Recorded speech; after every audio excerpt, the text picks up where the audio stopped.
Welcome back to Auto Rage Garage, and today we're going to do a price breakdown on how much it costs to get this 1966 Mustang back on the road, driving legally and safely, of course, because, yeah.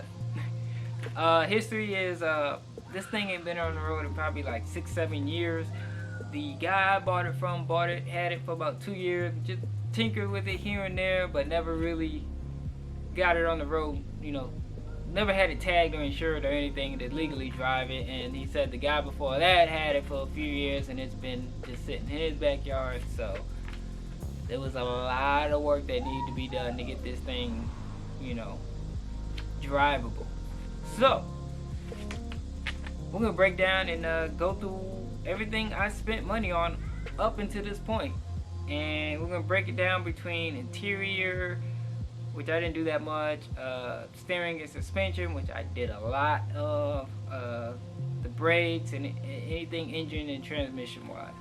So we'll start with the interior to get that out the way. All the seat belts, they would not retract or actually. So all the seat belts, they would not retract at all. They rusted out here. They wouldn't move. So I ended up just throwing them away. Well, I ended up taking them out and buying all 4 new lap belts for the fronts and the backs, and that ran about $85 for all 4 of those. Which I bought two at one point, and then there was a sale going on, and I bought the last 2. So it all came up to $85. The seat tracks to slide the seats up and back and forth, I had to replace those 2. They were $122 for both of them. So there's that. And then for the rear view mirror was really pitted and you couldn't see anything. So I ended up getting the mirror and the new base for it, chrome base, and that was $27.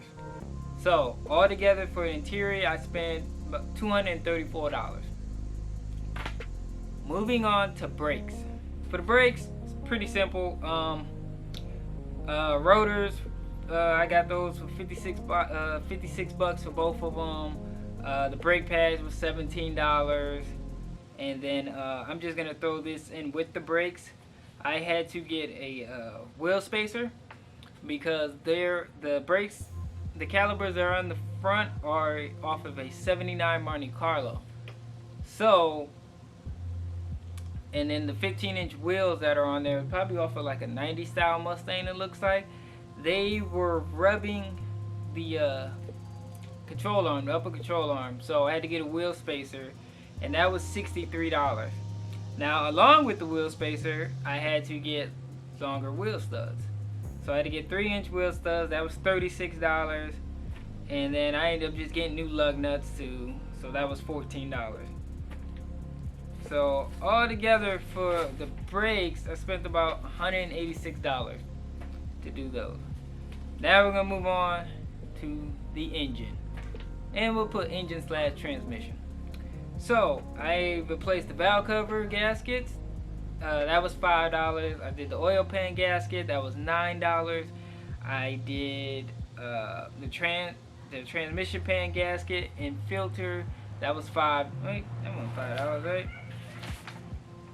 Yeah, that was $5. I rebuilt the carburetor. That whole kit was $80. That came with everything. The gasket. It came with the brass flow. It came with everything. Accelerator pump. Everything it came for $80.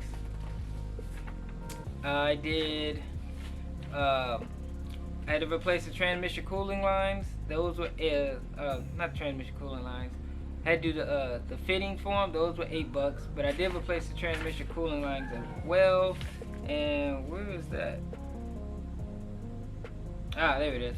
Yeah, that was $59 to do for the transmission lines. I did the oil. Yeah, I did the oil filter. That was $5. Voltage regulator. I'm just gonna listen here too. That was $36 because the charging system wasn't working. It turned out to be the voltage regulator. I put a new water pump on there. That was $40. New belt. That was $7. And then I got an alternator wiring harness as well. That was $25. Along with new bolts for the alternator wiring harness. That was $5. So, altogether, engine transmission wise, I spent about $279.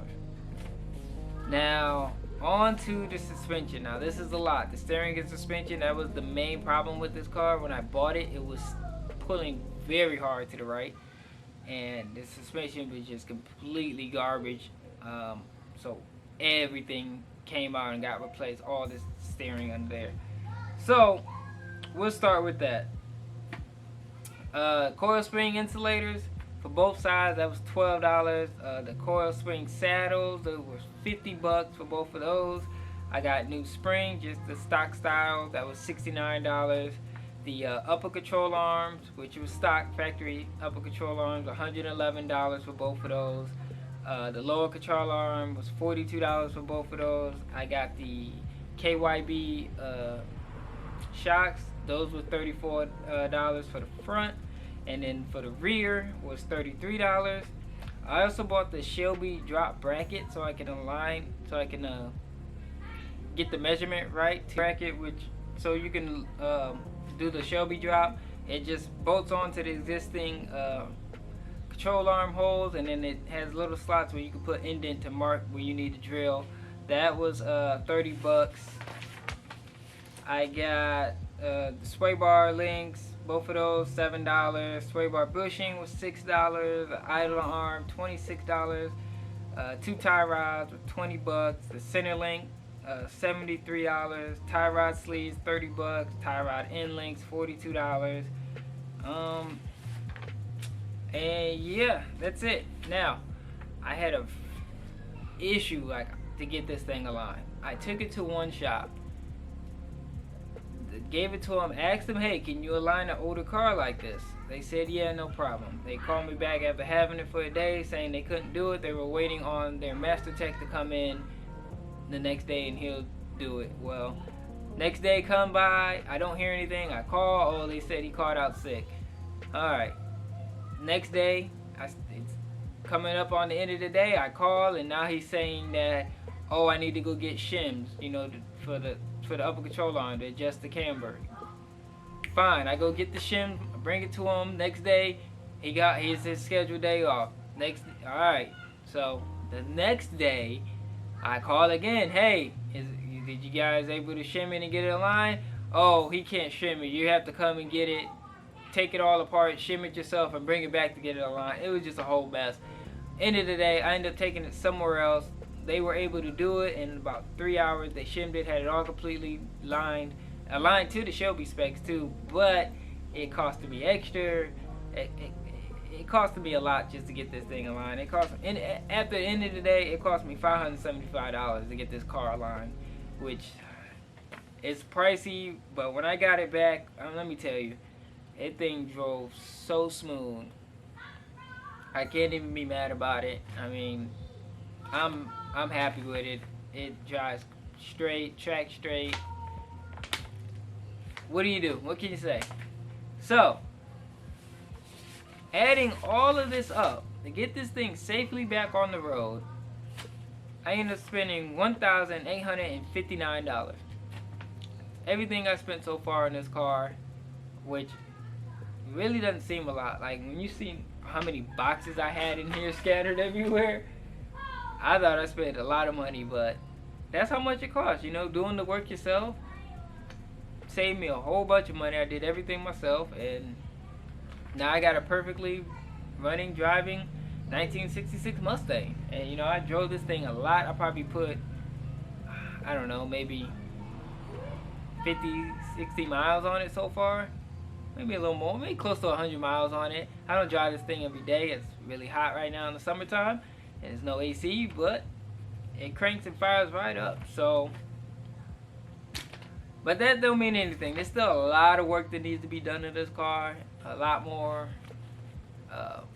wrenching on it, buying more parts, put money into it, but that's what we live here. That's what I live for. I love working on cars. I love working on older cars, and plan to have this thing for a very long time. And it's gonna be great to see, watch these videos years from now to see where this car started. And it's just great that, you know, this car is gonna be, you know, it's gonna stay alive. It's gonna stay on the road. 56-year-old Mustang. So I hope you guys enjoyed this. You can watch all my other videos. I still have the 1989 D100 truck. We are collecting parts for that, and we'll be working on that as well with the Mustang. And yeah, I'll catch y'all later. Like, comment, subscribe. Make sure you follow me on Instagram at autorace_YT. I do a lot of video. I post a lot of pictures of these cars, and when I go to car shows, I post pictures. So yeah, I'll catch y'all next time.